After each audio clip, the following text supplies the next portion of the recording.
An employee trembled upon seeing a portrait and, unable to contain herself, said, "Sir, your mother is alive. I saw her in the asylum where I worked." And from that moment, the millionaire's life changed forever. Before starting the story, comment from where you're watching us. I hope you enjoy this story. Don't forget to subscribe. The notes from the grand piano resonated, creating a dense atmosphere. Maurice Belmont, with his gaze on the ivory keys, let his fingers move by inertia while his mind wandered through hazy memories of a past he believed buried forever under layers of pain and resignation. Rose, the new employee who had arrived a few weeks ago with impeccable recommendations, entered the room with a distraught face and her hands clutching a cleaning cloth as if it were her only anchor to sanity in that crucial instant. Her steps stopped abruptly near the piano, interrupting the melody. Maurice lifted his gaze slowly, with the tired eyes of a man who has carried an internal mourning for too many years, and met the tearful and terrified look of the woman standing before him, visibly trembling.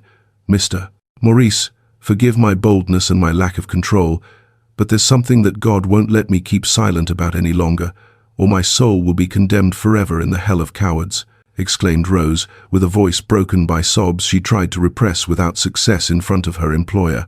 Maurice stood up slowly, feeling the tension in the room rise until it became almost unbreathable, and gestured softly with his hand for her to calm down so he could understand her rushed words. "Your mother, Mrs. Mary Belmont. She's not resting in peace as everyone in this house and in this city blindly believes for so long," Rose blurted out suddenly, feeling the words burn her throat as they came out. Maurice felt a sharp blow in his stomach, a mix of confusion and offense, for the memory of his mother was sacred, and he wouldn't allow anyone to play with it in such a cruel way. "What are you talking about, woman?" "My mother passed away 6 years ago. I was at her wake myself," Maurice replied with a grave voice, trying to impose order amid the emotional chaos. "No, sir. I swear on the lives of my children and the memory of my ancestors that your mother is alive, breathing, and suffering in this same world that has forgotten her," Rose insisted, taking a step forward, ignoring the social barriers that separated her from the mansion's owner. "I saw her with my own eyes, touched her, combed her hair, and heard her prayers every night in the place where I worked before coming to serve in this house." Maurice stepped back, lightly bumping against the piano's wood, feeling the polished marble floor shift under his feet as if an invisible earthquake were shaking his reality. The conviction in Rose's eyes was absolute. There was no trace of madness or malice, only a genuine desperation to be believed and to release a truth that tormented her. "Where do you say you saw her? How dare you say such a barbarity without proof?" questioned Maurice, feeling the air escape him and his heart beginning to pound painfully against his ribs. "In the asylum, sir, at Street, Michael's Angel Clinic, that horrible place where they lock people away so the world forgets they exist," Rose replied quickly, releasing the name of the cursed place she had kept in her memory. "I worked there cleaning the rooms of the forgotten patients, and she was in the room at the end of the hallway, always looking out the window, waiting for you to come get her." Maurice felt a buzzing in his ears. The clinic's name was painfully familiar, as it was the same place where his mother had supposedly spent her last days receiving treatment. "She prayed your name every night, Mr. Maurice," she said. Her son played the piano like the angels, and that one day he would come to take her out of that unjust confinement. Rose's words were like precise daggers stabbing into Maurice's most painful memories, awakening doubts he had numbed with alcohol and excessive work. At that precise instant, the sound of heels clicking with a paced and elegant rhythm on the main staircase broke the intimacy of the confession and brought a new energy to the room. Karen Torres Belmont, Maurice's wife, descended wearing an impeccable white dress that contrasted with the darkness of the rainy afternoon, enveloped in a cloud of expensive and cloying perfume. Her presence always imposed a reverential silence in the house, but this time her eyes scrutinized the scene with predatory sharpness, instantly detecting that something out of the ordinary was happening in her living room. "What's all this commotion, dear? I can hear shouts all the way upstairs, and you know how much I detest unnecessary noise," said Karen with a sweet and rehearsed voice, though her eyes shot warning darts at the crying employee. Maurice didn't respond immediately. He kept looking at Rose, trying to process the impossible information he had just received and comparing it to the official version of events. Rose, far from being intimidated by the lady of the house's presence, felt rage giving her a new surge of courage upon seeing the woman she knew deep down was responsible for everything. "I was telling Mr. Maurice that his mother is alive, Mrs. Karen, that Mrs. Mary didn't die that night as you told the whole world," clarified Rose, facing the lady of the house with a firmness that surprised even Maurice. Karen's face, usually a perfect mask of serenity and control, showed a micro-expression of panic that lasted barely a fraction of a second before being replaced by a grimace of indignation and mockery. "But what insolence is this, Maurice? Are you going to allow this servant woman to disrespect us by inventing macabre stories about your poor mother?" exclaimed Karen, approaching her husband and taking his arm with a possessiveness that sought to remind him to whom he owed loyalty. "It's not an invention, ma'am. It's the truth I saw with my eyes and heard with my ears during the months I worked in that hell of a clinic," retorted Rose without lowering her gaze, knowing this was the all-or-nothing moment. "Mrs. Mary has the same gold necklace that's in that portrait over the piano. She never took it off because she said it was her son's last gift." Maurice turned his head sharply toward the oil portrait presiding over the living room, where his mother smiled with the peace he missed so much. And indeed, the painted necklace was unmistakable. That necklace disappeared the day we committed her. "The doctor said it got lost in the transfer," murmured Maurice, feeling a puzzle piece starting to fit in a way that chilled his blood. Karen gripped her husband's arm tighter, digging her perfectly manicured nails into his jacket fabric, trying to pull him back into her web of control and psychological manipulation. "Please, Maurice, don't be ridiculous. This woman just wants money or attention.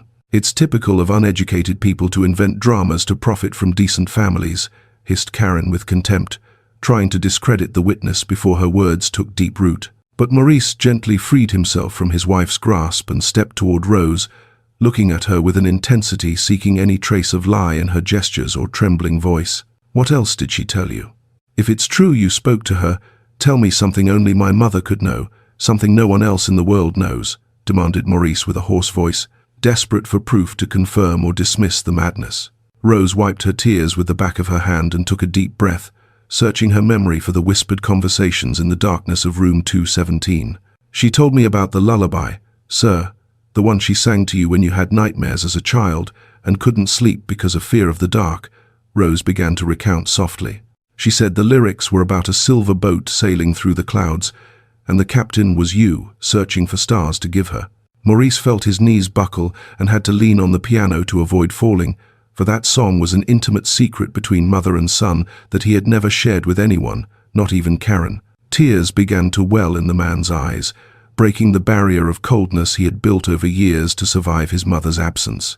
Karen observed her husband's reaction and knew the ground was becoming dangerous, so she decided to change tactics from indignation to false medical concern. "Darling, you're very upset. This woman is manipulating you emotionally, using coincidences and cheap assumptions to hurt you," intervened Karen with a honeyed voice, trying to physically interpose herself between Maurice and Rose to break the connection that had formed. "That doctor is a demon, sir.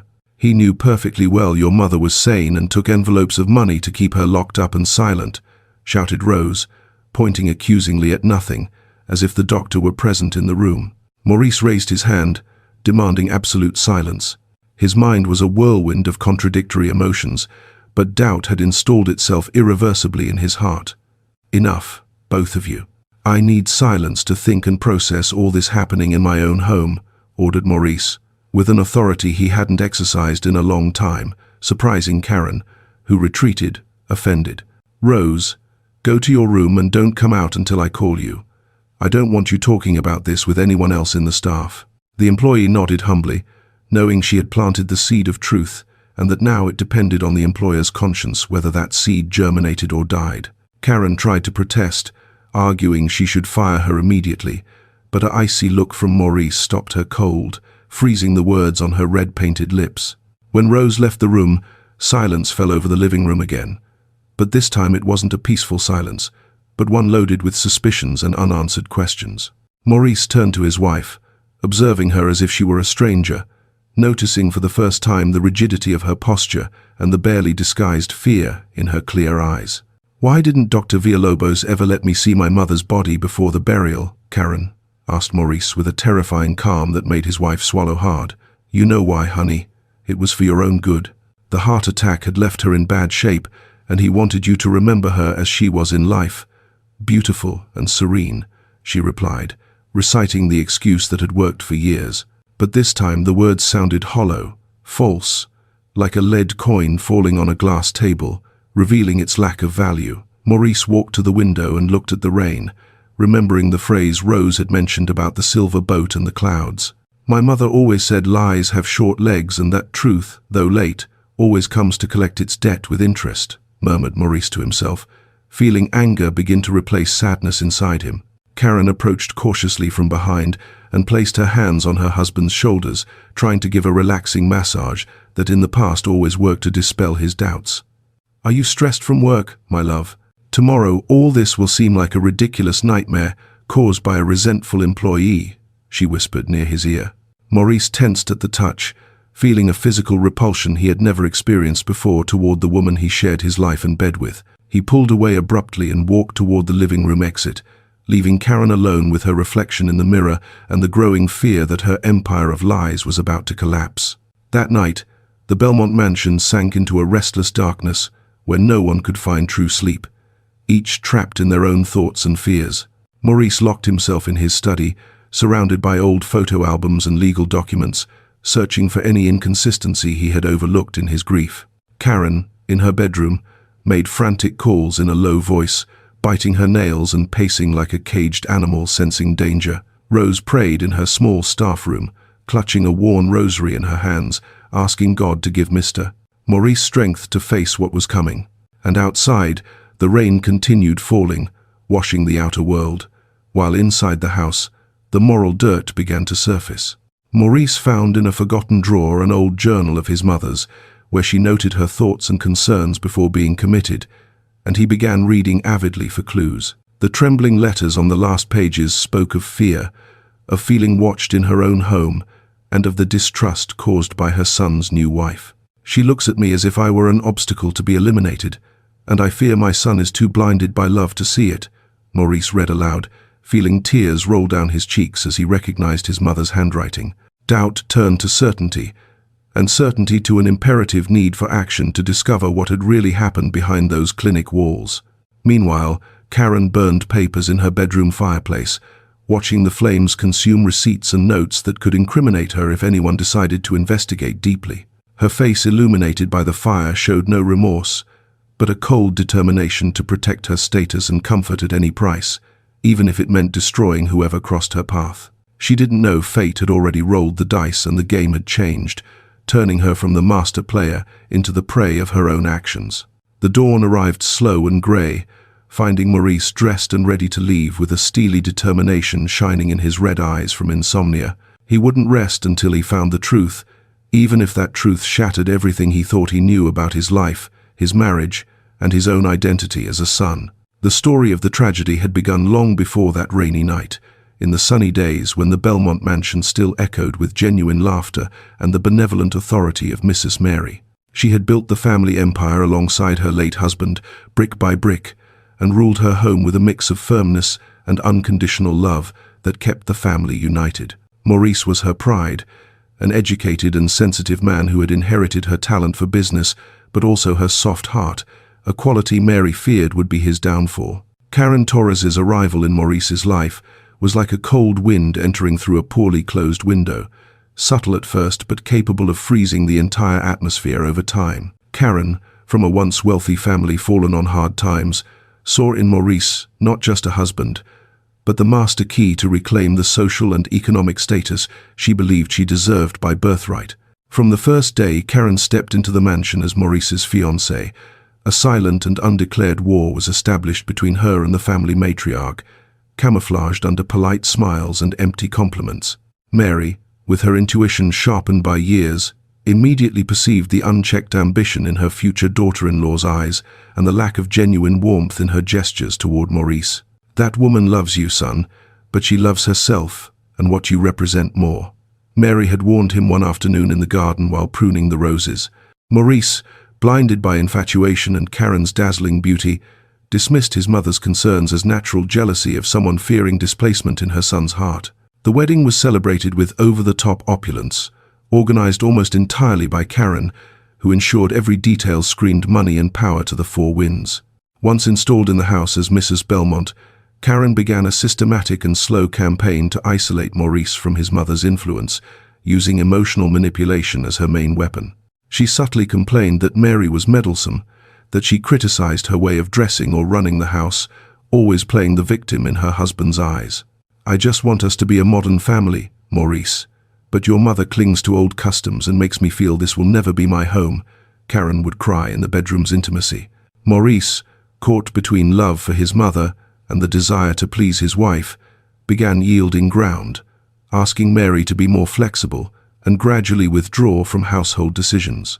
Mary, out of love for her son and to avoid greater conflicts, accepted stepping back, unaware that each concession was another nail in her own coffin. The situation worsened dramatically when Valerie was born, the first and only granddaughter, for Mary poured all her love into the girl, awakening sickly jealousy in Karen. The grandmother spent hours singing to the baby, teaching her to pray and telling family stories, creating a bond that Karen felt as a direct threat to her maternal authority.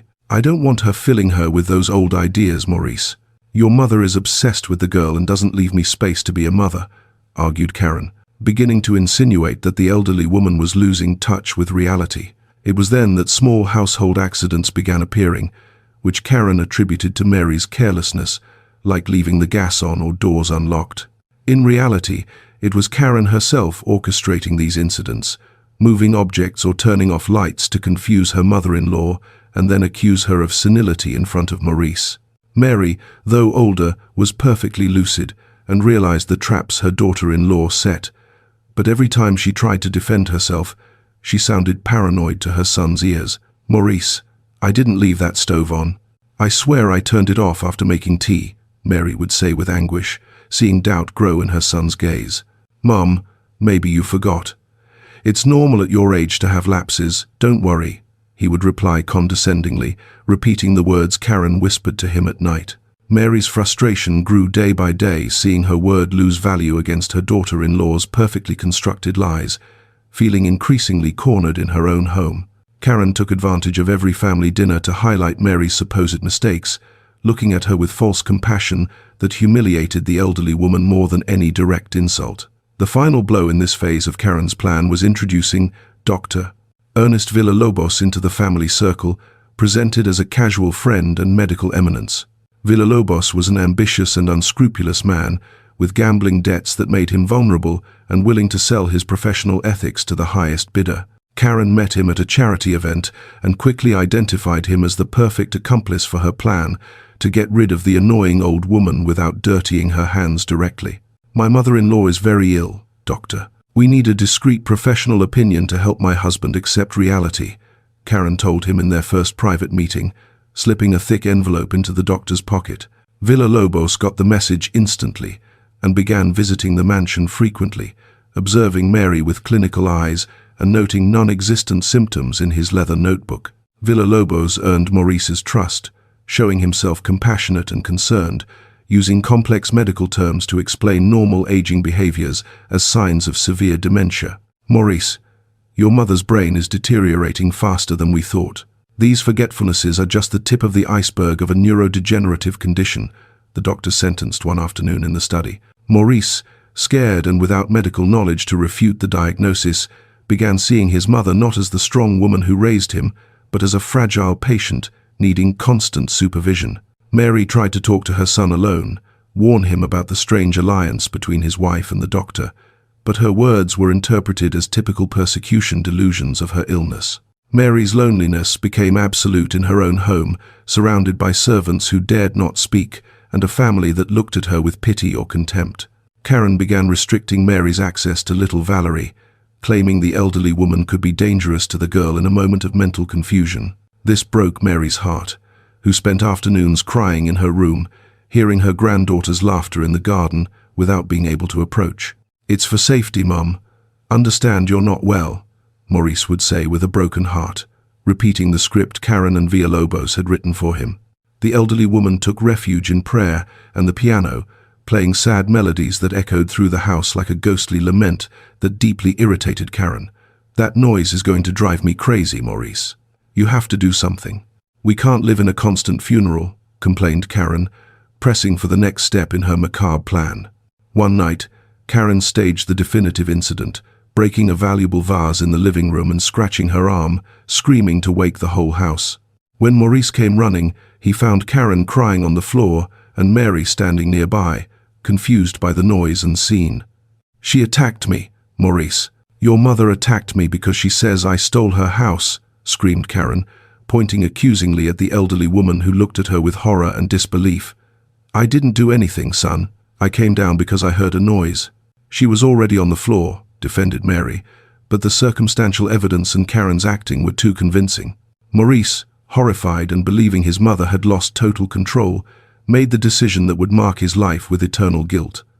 They called Dr. Villalobos immediately, who arrived with a private ambulance and a pre-prepared commitment order, as if he had been waiting for the call. It's an aggressive psychotic break, Maurice. It's no longer safe for her to be at home.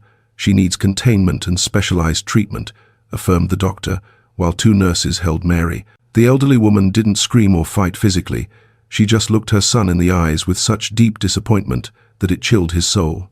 Don't let them take me, my son. I'm not crazy.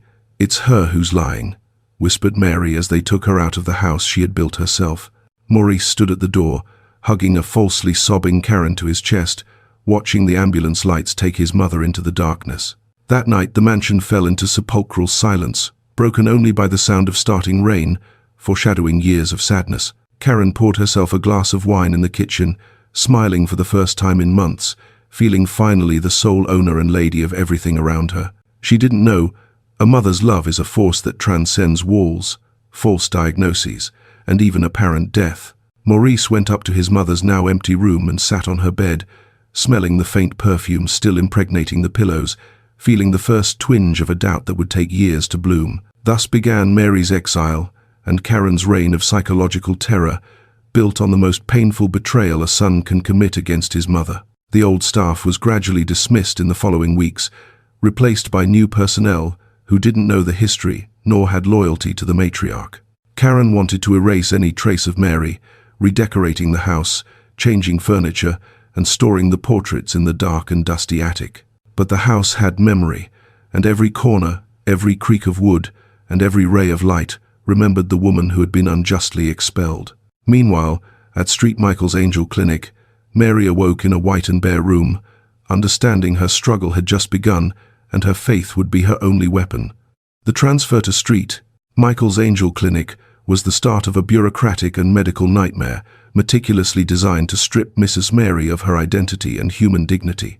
Dr. Villalobos had prepared the ground with falsified reports describing a highly unstable, aggressive patient with advanced dementia, justifying total isolation. At the clinic reception, Mary was stripped of her personal clothes, her wedding ring, and any object connecting her to her previous life, left only with a rough grey gown.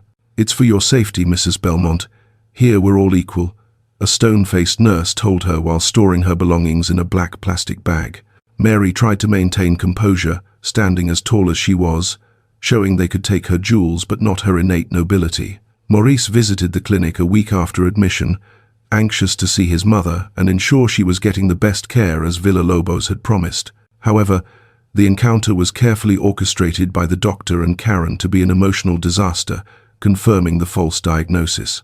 Before the visit, Villalobos ordered a high dose of potent sedatives for Mary, leaving her in a state of lethargy and confusion, babbling incoherent words. When Maurice entered the room, he saw his mother with a vacant stare, slightly drooling and not recognizing him instantly, which broke his heart into 1,000 pieces.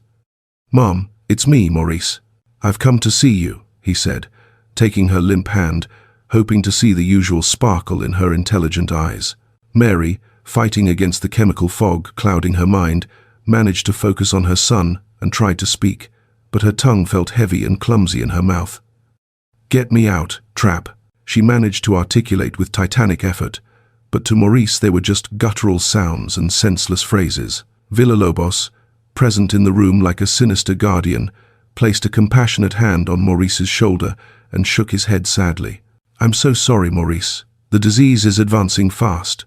Her mind is very deteriorated, and sometimes reality mixes with her paranoid hallucinations, explained the doctor softly. Maurice left the room crying, convinced his mother was no longer there, that only an empty shell remained, making it easy for Karen to convince him not to visit so often to avoid unnecessary suffering. Over the months, Maurice's visits became more sporadic, always manipulated by Karen, who invented social commitments or work crises to keep him away from the clinic. Meanwhile, Mary learned to pretend to take the pills, hiding them under her tongue to spit them out later when nurses weren't looking, gradually recovering her lucidity. As her mind cleared, she understood the magnitude of the conspiracy against her and realized screaming or rebelling would only increase her dose or strap her to the bed. She decided to adopt a strategy of silence and observation, becoming the model patient, calm and cooperative, while analyzing the place's routines for a crack to escape or communicate through. She discovered Villalobos not only had her unjustly detained, but other patients whose families paid to keep them hidden from the world. Karen, meanwhile, consolidated her power in the mansion and family bank accounts, using Maurice's signature to divert funds supposedly for Mary's care. She paid exorbitant sums to the clinic, but much of that money returned to Villalobos's and her own pockets through shell companies. It was a perfect business: get rid of her mother-in-law and enrich herself at the expense of the old woman's illness, all under her depressed husband's nose. The few times Maurice asked about expenses, Karen showed inflated medical bills and reminded him, "For your mother, the best no matter the cost." Maurice's guilt was the fuel keeping the whole machinery of lies running, and Karen knew exactly how to stoke that fire when it threatened to die out. At the clinic, Mary began writing desperate letters on toilet paper scraps or napkins she managed to steal, addressed to her son, old friends, anyone who could help. She tried bribing a cleaning assistant to smuggle out a letter, but the employee, fearful of losing his job or worse, delivered the note straight to Villalobos. The punishment was severe. Mary was moved to a windowless isolation room for a week in complete darkness to reflect on her manipulative behavior. In that darkness, Mary was close to breaking, but the image of her son and granddaughter Valerie gave her strength to keep breathing and resisting the madness threatening to devour her. "I won't give them the satisfaction of truly driving me mad. I'll get out of here and show them who Maurice Belmont is," she promised herself in her cell's solitude. It was after that isolation when Rose started working at the clinic, a young but good-hearted woman needing money to support her family. Rose was assigned to the difficult patients wing, where Mary was, and from the first day noticed something different about the elderly woman in room 217. Unlike other patients who screamed or stared blankly, Mary greeted her politely with a dignity that didn't match her clinical history of severe dementia. "Good morning, dear. Thanks for cleaning my room." "It must be hard work," Mary said one morning, surprising Rose with her voice's clarity and gaze. Little by little, between sweeps and sheet changes, a silent complicity wove between the two women, based on mutual respect and Rose's intuition that something was wrong. Mary, cautiously, began telling Rose bits of her life, about her pianist son, her rose garden, the betrayal that brought her there, testing the young woman's loyalty. Rose listened, fascinated and horrified, realizing the woman spoke with total coherence and her stories matched high society news she sometimes read in old magazines. "You're not crazy, Mrs. Mary, you're saner than many doctors working here," Rose whispered one day, sealing a pact of trust. Mary cried for the first time in months at feeling validated, knowing someone else saw the reality and not the lie built by Villalobos. She asked Rose not to do anything risky yet, to wait for the right moment, for she knew Villalobos was dangerous and had eyes everywhere. Meanwhile, in the mansion, Karen was growing impatient with the situation, as keeping Mary alive, though locked away, was still a latent risk and ongoing expense. In a secret meeting with Villalobos at a discreet coffee shop in the city, she raised the need for a final solution to close the chapter forever. "How much longer will this last, Ernest? Maurice keeps asking when he can visit her again, and I'm running out of excuses," said Karen, tapping the table impatiently. Villalobos, greedy but cowardly at the idea of direct murder, proposed an alternative plan: fake Mary's death and transfer her to an even more remote and cheap place. "We can say she died of a heart attack, give a fake body or close the casket, and I'll handle moving her to a clandestine residence in the countryside where no one will look for her," suggested the doctor with a malevolent smile. Karen accepted the plan with chilling coldness, seeing in that proposal the definitive liberation from her ghost and total consolidation of her victory. She returned home that night and hugged Maurice with feigned tenderness, psychologically preparing him for the inevitable news soon to come. "Your mother has been very weak lately, love. We have to be prepared for anything," she said while stroking his hair, sowing resignation in his heart. Maurice, exhausted and sad, nodded without suspecting he was sleeping with the enemy and that his mother's civil death sentence had just been signed. The conspiracy of silence closed like a noose around the Belmonts' necks, tightening until it suffocated the truth. The day chosen for the plan's execution approached, and at the clinic, Mary felt an inexplicable unease, a dark premonition that made her skin crawl.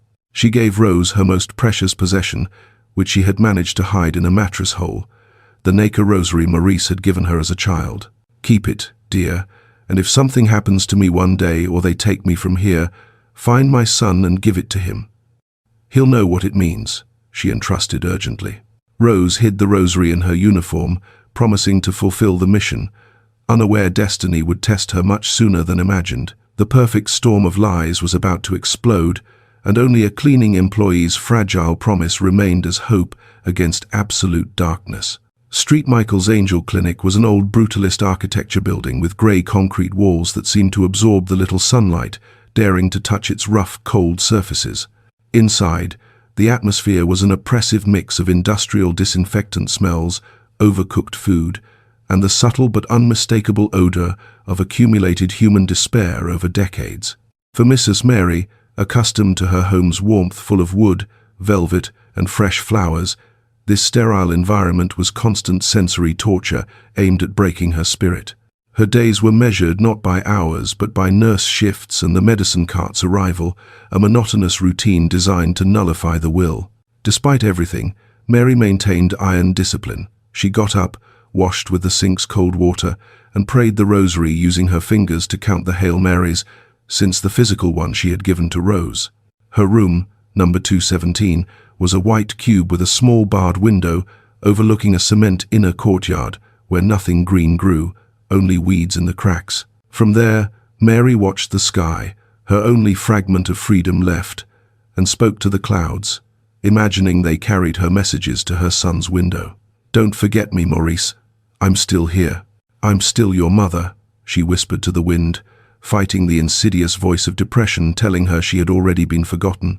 Loneliness was her constant companion, interrupted only by Rose's brief visits, who had become her only link to humanity and sanity. Rose entered with her cleaning cart and, while pretending to mop the floor, whispered news from the outside world, brought smuggled sweets, or simply held her hand with affection. "Today the day is beautiful outside, Mrs. Mary. The trees are blooming, and people are out without coats," Rose would tell, painting landscapes with words that the elderly woman could no longer see. Those small conversations were the oxygen keeping Mary alive, reminding her there was a world beyond the clinic walls, and it was worth waiting. However, Dr. Villalobos began suspecting the closeness between the patient and the employee, noticing Mary seemed more animated after Rose's cleaning shifts. He ordered more frequent hallway surveillance and changed Rose's schedules to coincide less with Mary's lucid moments, trying to cut that dangerous bond. One night, the fake death plan was set in motion with surgical and cruel precision, taking advantage of an electrical storm, battering the city and covering any suspicious noise. 2 burly nurses entered Mary's room past midnight. They woke her abruptly and injected a potent sedative without explanation. "It's time to go, ma'am. We're transferring you to a better place," one said sarcastically while lifting her onto a stretcher, tying her wrists and ankles with leather straps. Mary, semi-conscious but terrified, tried to scream her son's name, but only a choked moan came out before darkness engulfed her completely. They took her out the back service door under torrential rain and put her in a black unmarked van waiting with the engine running. The next morning, chaos reigned in the wing where Rose worked. Nurses whispered in corners, and there was an atmosphere of secrecy and nervousness thick enough to cut with a knife. When Rose tried to enter to clean room 217, she found the door locked and a supervisor blocking her way sternly. "No need to clean there, Vargas. Patient Belmont passed away last night from a massive heart attack," the supervisor informed coldly, without eye contact. Rose felt the ground open under her feet. The water bucket slipped from her hands and crashed, spilling soapy liquid all over the hallway. It can't be. Yesterday she was perfectly fine. I talked to her, and she was strong, exclaimed Rose, forgetting her position for a moment and the danger of questioning authority. Shut up and clean this mess. If you want to keep your job, old people die. That's life, snapped the supervisor, threatening with an accusatory finger before walking away, clacking her heels down the hallway. Rose, trembling and crying silently, picked up the disorder, but her heart screamed it was a lie, that Mrs. Mary hadn't died, that they had taken her. That same afternoon, determined to find answers, Rose sneaked to the administration office during shift change and overheard a conversation through the half-open door. It was Dr. Villalobos's unmistakable voice on the phone. Yes, everything went perfect. Mrs. Belmont, the package is on its way to Street Lucia. No one suspects anything. Yes, the death certificate is already signed. Upon hearing that, Rose had to cover her mouth to not scream in horror. Her worst suspicions confirmed. Mrs. Mary had been kidnapped and erased from the map with her own daughter-in-law's complicity. She knew staying there was dangerous, that if they discovered what she knew, she could suffer a fatal accident. But she also knew she couldn't abandon her friend to fate. She decided to quit that day, alleging urgent family problems, to move freely and find a way to reach Maurice Belmont. She left St. Michael's Angel Clinic with the nacre rosary pressed against her chest, swearing before the grey facade that she would return for justice. Meanwhile, the black van transported Mary kilometers away to a rural and isolated area on the outskirts of a quiet California town where Street Lucia residence was located. This place wasn't a clinic, but a dump for unwanted people. An old, crumbling house hidden among eucalyptus trees, operated by unlicensed people without scruples. Upon waking, Mary found herself in an even smaller and damper room, with mold stains on the ceiling and rusted bars on the only window. A burly, rough-looking woman entered to see her. "Welcome to your new home, Grandma. Here, no questions and no bothering. If you behave, you'll eat. If not, you'll go hungry." Mary understood with terror she had descended another step into hell, but inside her, a flame of indignation ignited stronger than ever. At St. Michael's Angel Clinic, Dr. Villalobos meticulously erased Mary's record, destroying nursing notes and altering logs so everything matched the official version of natural death. He felt untouchable, a god deciding who lived and died socially, backed by Karen Torres's inexhaustible money. He didn't count on a simple cleaner's loyalty and a mother's love being forces that couldn't be quantified or controlled with bribes or threats. The clinic returned to its routine of silence and sedatives, swallowing other forgotten ones' screams. But the ghost of the injustice against Mary remained impregnated in the walls. Rose, now outside the system, began her own investigation, discreetly asking around, saving newspaper clippings about Mary's death, and observing the Belmont mansion from afar. She knew she couldn't just ring the bell and tell her story without proof. They would take her for crazy or an extortionist, and she'd end up in jail.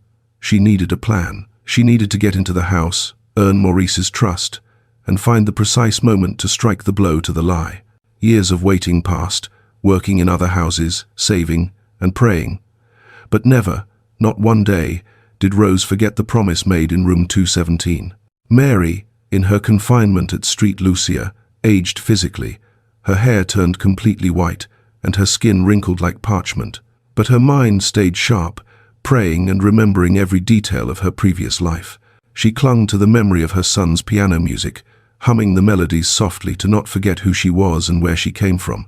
"I am Mary Belmont, mother of Maurice, grandmother of Valerie, and I am alive," she repeated like a mantra every morning upon opening her eyes. The corrupt system's cold embrace hadn't managed to freeze her heart, which kept beating to the rhythm of a stubborn and indestructible hope. The morning Maurice received the call announcing his mother's death, the sun shone with cruel irony over the California hills, illuminating a day that for him would turn into his soul's darkest night. Dr. Villalobos's voice on the other end sounded professional and falsely contrite, reciting words he had rehearsed in the mirror. "I'm deeply sorry. Maurice, we did everything possible." But her heart simply stopped while she slept. Maurice felt the receiver weigh a ton, and the doctor's words reach his brain delayed, muffled by a layer of disbelief and sharp pain. He hung up without saying goodbye and stared into space, feeling a fundamental part of his existence tear away and fall into the abyss. Karen appeared on the scene with the perfect timing of a consummate actress, already dressed in a black silk robe, as if she had anticipated the morning, or perhaps simply because black suited her figure well. "What happened, love? You're pale as paper," she asked with feigned concern, approaching to hug him before he could even articulate the news. "She's gone, Karen. My mother died alone in that horrible place, and I wasn't there to hold her hand," sobbed Maurice, collapsing into his wife's arms, seeking comfort from the same person who had caused his misfortune. Karen hid a triumphant smile on her husband's shoulder, stroking his back and whispering empty words of consolation. She finally rested. "My life. She was suffering a lot. Now she's in a better place and watches over us from heaven." The funeral organization was a whirlwind of quick decisions taken by Karen, who handled everything to ensure no one asked the wrong questions or tried to see the body. She claimed that due to strong medications and elapsed time, Dr. Villalobos strongly recommended a closed casket funeral to preserve Mrs. Mary's dignified image. Maurice, sunk in paralyzing depression, nodded to everything, unable to fight or think clearly, blindly trusting his wife's and the friendly doctor's judgment. The mansion filled with white flower wreaths, high society friends coming to fulfill protocol, and hypocritical murmurs about what a good woman the deceased had been. On the wake day, the main living room turned into a funeral chapel, with the polished mahogany casket in the center, surrounded by flickering candles casting dancing shadows on the walls. Maurice stayed seated in front of the coffin for hours, touching the cold wood, silently asking forgiveness for abandoning her, for not being the strong son she deserved. "Forgive me, Mum. Forgive me for not bringing you home," he repeated in a constant whisper, torturing himself with the guilt Karen had so carefully cultivated in him. Inside the coffin there was no body, just sandbags and stones of equivalent weight, a macabre mockery that went unnoticed before the mourner's teary eyes. Karen received guests with somber elegance, accepting condolences and praising her husband's strength, perfectly playing the stoic widow and family support. It was a blessing, really. Her mind wasn't here anymore, she commented to curious friends while having coffee and cookies in the adjacent room, rewriting Mary's history to her convenience. No one suspected the monstrous truth hiding behind the facade of respectable grief. Society preferred to believe in illness and natural death rather than imagine such a vile conspiracy. Valerie, then only 3 years old, didn't understand why her grandmother was in that wooden box and why her dad cried so much, but she felt the old woman's absence like a cold hole in her small world. The burial in the family cemetery was quick and grey, under an overcast sky that seemed to share Maurice's sadness, closing the cycle of the lie with the last shovelful of earth on the empty grave. Maurice stood before the marble headstone reading, "Here rests Mary Belmont, beloved mother," feeling he was burying his music and joy of living with her. Returning to the mansion was even worse, for the house's silence was no longer of waiting but of definitive absence. Every corner screamed the name of the matriarch, who would never return. Karen, anxious to turn the page, began suggesting changes in the house almost immediately. "We should paint the study, remove those old curtains, give it a new air so we're not sad." Maurice reacted with unusual fury to these suggestions, strictly forbidding touching any of his mother's belongings for now, clinging to the objects as if they were talismans. He took refuge in alcohol and work, spending long hours in his office or in front of the piano without playing a single key, turned into a ghost in his own life. The relationship with Karen cooled even more. Though she had control, she didn't have her husband's love or respect, who unconsciously associated her with pain and loss. Karen, frustrated because Mary's death hadn't brought the instant happiness she expected, began traveling alone, spending the family fortune on clothes and jewelry to fill her inner void. Years passed, dragging that toxic dynamic. Valerie grew up in a house where her grandmother's name was mentioned little and always with a tone of forbidden sadness. The sensitive and intelligent girl noticed the tension between her parents and the shadow always seeming to cover her father, developing an innate curiosity about that mysterious grandmother figure. Maurice aged prematurely. Grey hairs and wrinkles marked by a furrowed brow appeared, losing the artistic shine he once had. However, deep in his heart, something didn't quite fit. A visceral feeling that his mother's end hadn't been right, an unease that didn't let him rest in peace. Meanwhile, at Street Lucia residence, Mary survived against all odds, nourished by memories and the stubborn hope her son would come. She had lost exact track of time but marked seasons by temperature changes in her cell and the light entering the window.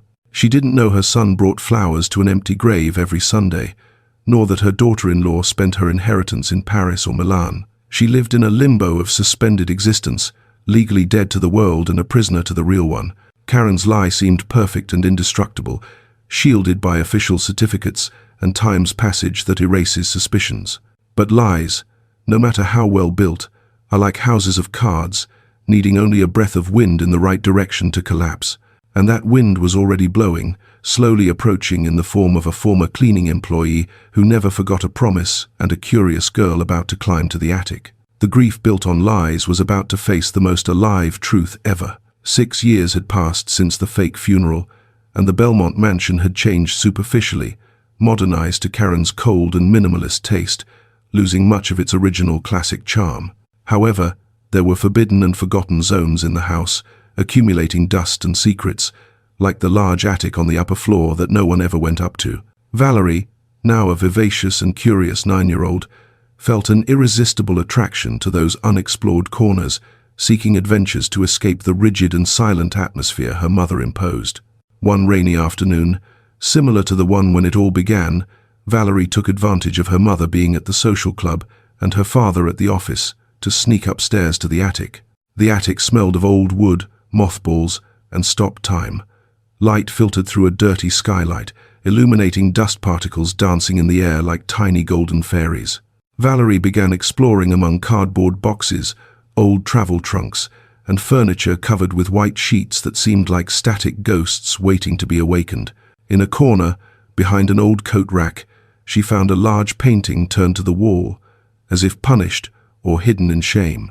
With effort, the girl turned the heavy golden frame and found herself before the painted face of a beautiful elderly woman, with kind eyes that seemed to look straight into her soul, and a smile that felt strangely familiar. "How pretty you are," whispered Valerie, running her small fingers over the oil texture, feeling an immediate and inexplicable connection with the woman in the portrait. It was Mrs. Mary, painted in her best years, wearing the famous gold necklace and seated with elegance and power, radiating a warmth missing from the rest of the house. Valerie brought down the painting carefully and sat in front of it, inventing stories about who that mysterious queen might be, unaware she was contemplating her own blood. At that moment, she heard hurried steps on the stairs. It was Karen, who had returned early and was searching for her daughter impatiently. Karen entered the attic and stopped short seeing the scene, her daughter sitting before the forbidden portrait of her mother-in-law, as if the ghost had returned to claim her place. Color drained from Karen's face, and an irrational fury took over, born from deep fear that the past would be unearthed. "Valerie, what are you doing touching that old junk? I've told you 1,000 times not to come up here," shouted Karen, advancing toward the girl and snatching the painting violently. Valerie got scared and backed away, not understanding why her mother reacted with such hate to a simple, pretty painting. "I was just playing, Mom." She was smiling at me. "Who is she? She looks like Dad?" asked Valerie innocently, throwing a truth that hit Karen like a slap. "She's no one. A distant relative who died long ago. A bad and crazy woman we don't talk about," lied Karen with a trembling voice, trying to put the painting back against the wall and cover it with an old blanket. "Go down to your room right now and wash your hands. You're covered in dust," she ordered, gently pushing the girl toward the exit. Valerie obeyed, but took with her the image etched in her memory and the feeling her mother was hiding something important about that bad woman. That same night, Maurice came home more tired than usual and noticed a strange atmosphere. Valerie was quiet during dinner, and Karen drank more wine than normal, with a nervous gaze. "What's going on? You're very quiet today," commented Maurice, trying to break the ice without much success. "Your daughter, insisting on rummaging through trash in the attic, found that old painting of your mother and I had to scold her," blurted Karen, trying to minimize the fact but watching her husband's reaction. Maurice paused with the fork halfway to his mouth, feeling a pang of nostalgia and pain. "You shouldn't call it trash, Karen. It's my mother's portrait," he said softly but firmly, defending his mother's memory for the first time in years. Meanwhile, destiny continued weaving its threads. The housekeeper vacancy, left open after firing the previous employee, another victim of Karen's bad temper, needed urgent filling. By a coincidence that could only be Providence's work, the agency sent Rose Vargas's resume, who had been patiently waiting for such an opportunity. Maurice, reviewing the papers without much attention, approved the hire based on the excellent forged references Rose had obtained with friends' help. Thus, the woman holding the key to truth was about to cross the mansion's threshold again, this time from inside. Rose arrived 2 days after the painting incident, dressed in an impeccable uniform and with a humble, servile attitude, but with eyes attentive to every detail. Upon entering the main living room, she felt a shiver, recognizing the furniture, smell, and energy of the house Mrs. Mary had described so many times in her stories. "Welcome. I hope you're efficient and discreet. I don't like gossip or slowness," warned Karen in her first interview, without recognizing in that older woman the young one who had worked at the clinic years before. Rose nodded, lowering her head to hide the defiant gleam in her eyes. "Yes, ma'am. I'll be a tomb." During her first days, Rose dedicated herself to cleaning and observing, earning Valerie's trust with cookies and stories and studying Maurice and Karen's schedules. It was while cleaning Maurice's study that she found a small photo of Mrs. Mary, half hidden behind some books, which he kept secretly. Upon seeing it, Rose had to sit a moment to catch her breath, kissing the image like a religious icon. "I'm here now, my lady. Don't worry, I've arrived," she whispered to the void. That afternoon, while Karen was at her massage session, Rose heard Valerie talking to herself in her room. The girl was telling her dolls about the grandmother from the painting. Rose entered with the excuse of bringing her snack and asked softly, "What grandmother are you talking about, little Valerie?" Valerie, trusting, told her about the attic find and how much she looked like her dad. Rose felt her heart pounding wildly. The portrait was there, accessible, the visual proof she needed to confront Maurice. She decided she couldn't wait any longer. The risk of Karen discovering her was high, and every passing day was another of suffering for Mary. She would wait for Maurice to be alone in that vulnerable moment he usually had in the afternoons by the piano. She went up to the attic stealthily, retrieved the painting, and brought it down wrapped in a sheet, hiding it in the pantry until the right moment. The final piece of the stage was ready. All that was left was the courage to light the fuse that would explode the lie. The decisive moment came one stormy afternoon, as if the weather wanted to close the dramatic cycle that had started with rain years before. Karen had gone out to a charity gala, leaving Maurice alone at home, sunk in his usual melancholy with a glass of brandy. Rose knew it was her golden opportunity. She adjusted her uniform, took the nacre rosary she kept in her pocket like a treasure, and headed to the main living room. Maurice looked up upon seeing her enter, surprised she hadn't retired to rest yet. "Do you need something, Rose?" he asked with distant kindness. "I need you to listen to me, Mr. Maurice, but not as your employee, but as a human being carrying a truth that belongs to you," said Rose with a firmness that made Maurice set his glass on the table. The woman took out the rosary and placed it on the glass surface. The sound of the beads clinking resonated like a gunshot in the room's silence. Maurice looked at the object and paled instantly. He would recognize it anywhere in the world. It was the rosary from his first communion, the one his mother always carried. "Where did you get this? Did you steal it?" asked Maurice, standing up with a mix of anger and confusion, visibly trembling. "No, sir. She gave it to me. Your mother, Mrs. Mary, in room 217 at St. Michael's Angel Clinic," replied Rose, without backing down from the employer's fury. "She gave it to me to deliver to you if I ever managed to find you, as proof she was still alive and waiting for her son." Maurice felt the world spinning around him. Rose's words were impossible, absurd, clashing against the reality of the death and funeral he had lived. "You're lying. My mother died 6 years ago. I buried her," shouted Maurice, grabbing his head with his hands, desperate. "You buried a box full of stones, sir, or a body that wasn't hers," retorted Rose softly but with brutal force. "I worked at that clinic. I cared for her. I talked to her months after she supposedly passed away. She wasn't crazy, sir. She was kidnapped by your wife and that corrupt doctor." Maurice fell to his knees in front of the sofa. The revelation's impact was too great to bear standing. Memories began crowding his mind. The closed casket, Karen's haste, no autopsy, Villalobos's refusal to let him see the body. Everything started making macabre and terrible sense. "Tell me everything. Don't hold back," he pleaded from the floor, looking at Rose like an oracle. And Rose spoke. She told him about the prayer nights, intercepted letters, Mary's lucidity, and her unbreakable love for him and Valerie. She described how they took her that rainy night, how they tricked her, and how the clinic staff was silenced with threats. Each of Rose's words was a brick, destroying Karen's wall of lies and building a ladder to hope. Maurice cried like a child, a wrenching cry releasing years of accumulated guilt and poorly processed grief. He realized his instinct had always been right, that the unease in his chest was his mother's voice calling from captivity. "Where is she now?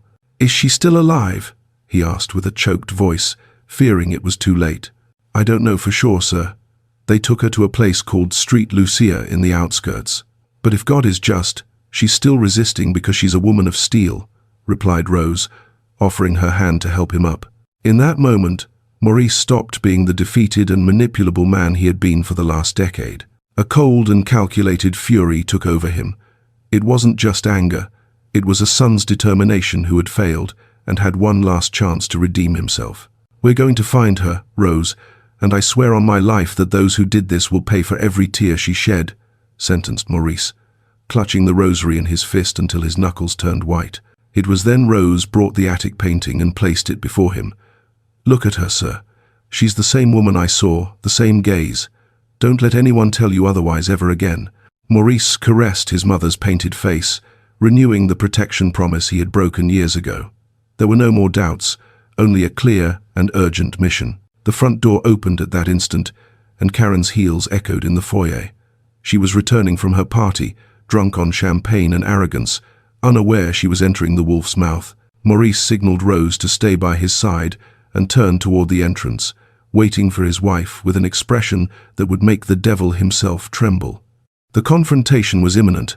Karen entered the living room humming a tune, took off her fur coat, and stopped short seeing Maurice standing with the rosary in hand and the employee beside him with a defiant look. The silence that followed was dense, electric.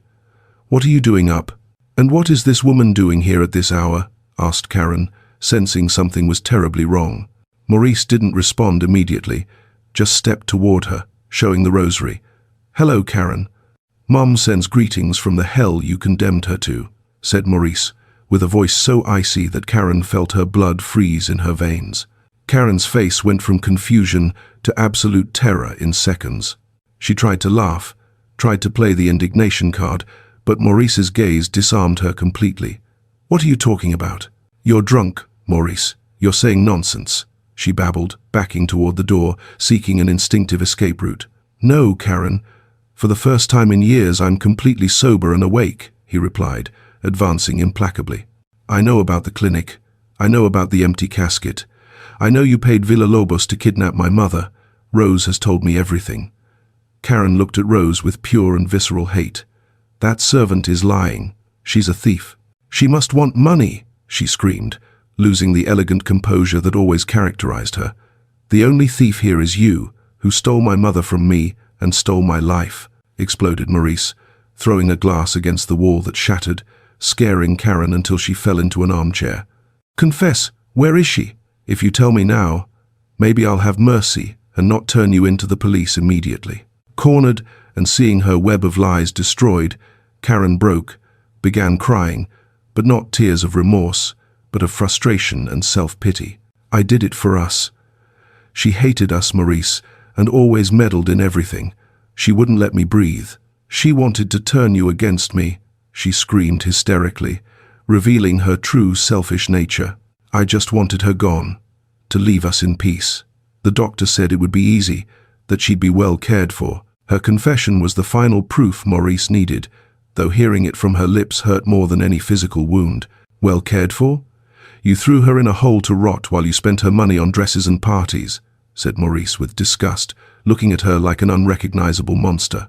"Tell me, where is Street Lucia? Tell me now," he demanded, grabbing her shoulders and shaking her. Karen, trembling and sobbing, gave the approximate address, a lost place in the countryside that Villalobos had mentioned once. Maurice released her with repulsion, as if touching her dirtied his hands. Go to your room and don't come out. Tomorrow you'll leave this house forever, and if you try to flee before the police arrive, I'll hunt you down to the ends of the earth," warned Maurice. Karen ran upstairs, locking herself in her room, knowing her reign was over and her luxurious life had vanished. Maurice didn't waste time. He called a trusted private detective, Richard Salgado, and asked him to assemble a team to go to Street Lucia that same night. He wouldn't trust the local police, who might be bought by Villalobos. He had to do this himself. Rose prepared coffee and some food for the trip, showing admirable strength. "I'm going with you, sir. She'll need a friendly face when we find her," she said, and Maurice nodded gratefully, recognizing that without this woman, his mother would still be lost. They left in the early morning under the ceaseless rain, driving at full speed on muddy back roads, guided by hope and desperation. In the car, Maurice called Villalobos, waking him. "I know everything, Ernest. I'm going for my mother. If you've touched a hair on her head, pray, because not even God will save you from me." He hung up before the doctor could respond, leaving him terrified. They arrived at Street Lucia residence at dawn. It was a grim place, a fortified old house with high walls and barking dogs in the yard. Detective Salgado and his men forced the entry, surprising the sleepy guards who didn't expect an armed incursion. Maurice ran in, shouting his mother's name, opening doors to rooms where elders lived in deplorable conditions, dirty and hungry. The place's reality was worse than imagined. It was a concentration camp for unwanted elders. Finally, in a room on the top floor, he found a padlocked door. The detective kicked it open. There, sitting in an old chair by the window, wrapped in ragged blankets, was Mrs. Mary. She turned slowly at the noise. Her eyes were tired and her body frail, but upon seeing Maurice, a light ignited in her gaze. "Maurice, is it you, my son?" she asked with a trembling voice, fearing she was dreaming. Maurice fell to his knees before her, hugging her legs, crying uncontrollably. "It's me, Mum. I came for you. Forgive me for taking so long. Forgive me." Mary stroked his head with her bony hands, smiling with infinite peace. "I knew you'd come, my boy. I never lost faith. Love always finds the way back." Rose entered behind, crying too, and Mary extended her hand. "Thank you, dear. Thank you for keeping your promise." In that embrace of three, the iron curtain that had separated them collapsed forever. The return to the Belmont mansion was an almost mystical event. The sun rose just as the car crossed the main gate, illuminating the facade as if the house itself celebrated its rightful owner's return. Karen had fled during the night, taking only what fit in a suitcase and leaving a note full of pathetic excuses that Maurice tore without reading. It didn't matter where she was. Justice would catch up eventually, but for now, the only thing that mattered was healing. The household staff, upon seeing Mrs. Mary get out of the car, froze. Some crossed themselves, believing they saw a ghost, but soon the shock gave way to joy and emotional tears. Valerie, awakened by the commotion, came down the stairs in pajamas, rubbing her eyes. She stopped upon seeing the elderly woman sitting in the main armchair, surrounded by her father and Rose. Maurice called his daughter softly. "Valerie, come here. I want to introduce you to someone very special. This is your grandmother, Mary, the woman from the painting." The girl approached slowly, looking in wonder at the woman who seemed to have stepped out of the painting into reality. Mary opened her arms, and Valerie, with children's pure intuition, ran to hug her without fear, feeling the warmth of blood recognizing each other. "Hello, my little princess. I've waited so long to hold you," whispered Mary, smelling her granddaughter's hair, feeling life returning everything stolen from her and more.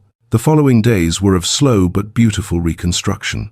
Trusted doctors attended Mary, who regained weight and strength with astonishing speed, nourished by her family's love. Maurice didn't leave her side, playing the piano for hours for her, filling the house again with music that had been forbidden. The news of finding Mrs. Mary and the scandal of the clandestine clinic shook society. Dr. Villalobos was arrested trying to cross the border and confessed everything, implicating Karen and other accomplices. Dozens of elders in similar situations were discovered, and thanks to Maurice's intervention, all were rescued and their families contacted. But Maurice wanted to do more. Rescue wasn't enough. He wanted to ensure no one else suffered what his mother had. With Mary's blessing, Maurice used much of his fortune to create the Mary Belmont Foundation, an organization dedicated to protecting elders from abandonment and providing free legal and medical assistance. The mansion, once a mausoleum of coldness, became the venue for charity events and a home full of laughter and movement.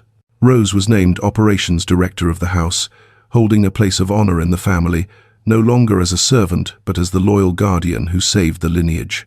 A year later, a grand party was held in the garden to inaugurate the foundation. Mary, dressed elegantly and wearing her recovered gold necklace, played the piano with her son and granddaughter in a six-handed melody that made everyone present cry. She was more alive than ever, radiant, proving dignity can't be locked away or destroyed. Maurice took the microphone and looked at his mother with adoration. "They taught me love can do anything, but it was my mother who taught me love also waits for everything, forgives everything." Karen was never found. It was said she lived hidden in some distant town under a false name, consumed by bitterness and poverty, her own punishment in life. But in the Belmont house, her name was no longer mentioned. There was no space for rancor, only gratitude. Valerie grew learning from her grandmother the strength of character and kindness, becoming a wonderful young woman who would continue the legacy. One quiet afternoon, Mary and Rose sat on the porch watching the sunset like two old friends who had survived war. "Was it worth it, Rose?" asked Mary, looking at the orange horizon. "Every second, ma'am, every second," replied Rose with a serene smile. The wind blew softly, bringing the scent of roses, and in that instant of perfect peace, Mrs. Mary closed her eyes and sighed, knowing finally and forever she was home. The Belmont story became a legend in the city, an eternal reminder that truth is like water. It always finds a crack to escape, and a mother's love is the universe's most powerful force, capable of defeating death itself. And so, amid music, laughter, and the certainty of being together, they lived their days not as a fairy tale happy ending, but as a glorious beginning of a true life. If this story has touched you, we'd appreciate it if you rated it from 1 to 10. Support us with a like and subscribe to our channel Tales of Kindness. Comment from where you're watching us. Thanks for your unconditional support in every story. Blessings to you and your family.